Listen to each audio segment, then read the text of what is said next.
শেষ ঠিকানা যদি 3.5 হাত মাটি হয়, তাহলে কিসের তো ক্ষমতার দাপট? ভোর 5টায় মৃত্যু, সকাল 6টায় জানিয়ে দেওয়া হবে মাইকে, 8টায় শেষ গোসল করানো হবে, 9টায় তোমাকে নতুন কাপড়ে সাজানো হবে, জোহরের নামাজের পরে তোমার আলিশান বাড়ি থেকে বের করে নিয়ে যাওয়া হবে, 2টায় তোমার জানাজার নামাজ পড়ানো হবে, 2:30টায় তোমাকে কবরে নামিয়ে ফেলা হবে।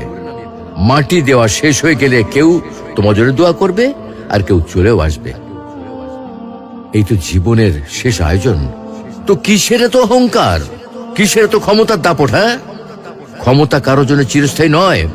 অন্যায় ভাবে কাউকে ঠকালে একদিন ঠিক নিজেকেও ঠকতে হবে, এটাই নিয়ম। হ্যাঁ, এটাই নিয়ম। ভোরের সূর্যোদয়ের আলোতে যে পৃথিবী আলোকিত হয়, সন্ধ্যার সূর্যাস্তে তা আবার হারিয়ে যেত দেখি। অসত্য দিয়ে সত্যকে কখনো ঢেকে রাখা যায় না। প্রকৃতি বড়ই নির্মম। কবে কখন কোথায় কার উপর আঘাত হানে তা একমাত্র উপরওয়ালাই ভালো বলতে পারেন।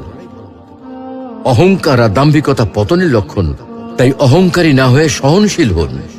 ক্ষণস্থায়ী এই দুনিয়ায় কেউ চিরস্থায়ী নয়। এজন্য ভুলে যেতে হবে সব রঙিন স্বপ্ন, ফিরে আসতে হবে রবের দিকে, কারণ শেষ ঠিকানা তো সেই 3.5 হাত মাটি।